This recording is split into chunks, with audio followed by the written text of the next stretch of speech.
আজকে আমরা রান্না করব নিরামিষ আলুর দম।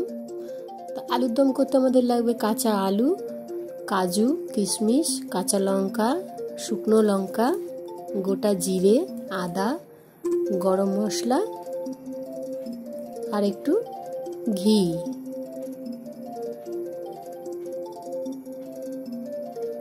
এবার আমরা আলুগুলোকে সিদ্ধ করে নিয়েছি আর মশলাটাকে পেস্ট করে নিয়েছি মিক্সিতে। দেখুন, এবার আমরা আলুর দমটা তৈরি করব। কড়াই আমাদের গরম হয়ে গেছে। এবার আমরা সাদা তেল দিয়ে দিচ্ছি কড়াইতে,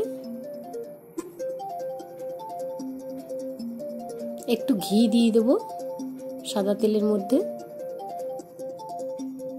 তাহলে খেতে খুব ভালো লাগবে আলুর দমটা।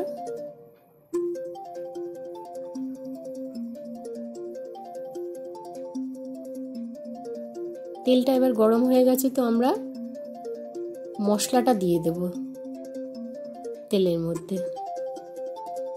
মশলাটা দিয়ে দিয়েছি।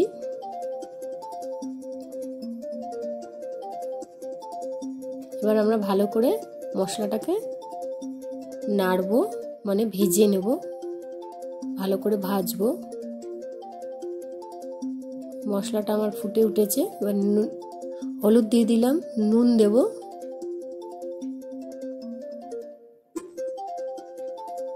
নুন হলুদ দেওয়া হয়ে গেছে। এবার আরো ভালো করে মশলাটাকে ভাজতে হবে যাতে কাঁচা গন্ধটা চলে যায়।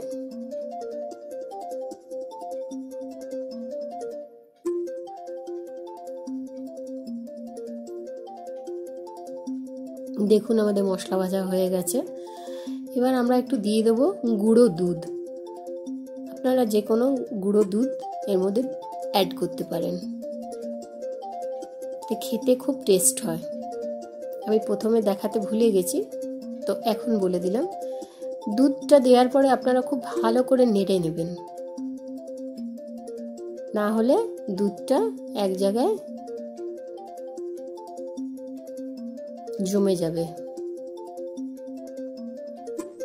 দেখুন, এইভাবে নাড়বেন।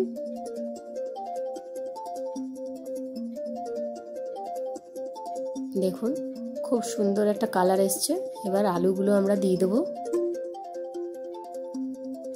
আলুর সাথে মশলাটা ভালো করে মাখিয়ে নেব। আর এদিকে কষানো হয়ে যাচ্ছে আলুটা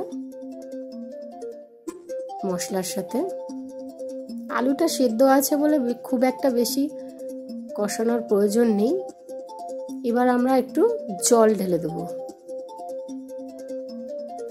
জল দেওয়ার পরে একটু ফুটতে দেব।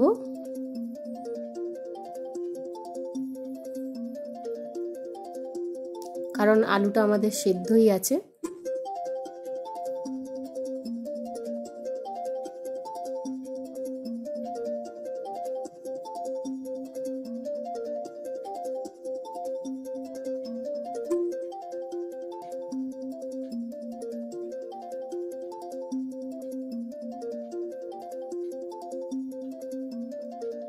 আলুর দমটা এবার আমাদের ফুটে উঠেছে আর গ্রেভিটাও ঘন হয়ে গেছে। আমাদের আলুর দম। আপনারা চাইলে এটা একটু ঘনও করতে পারেন বেশি করে।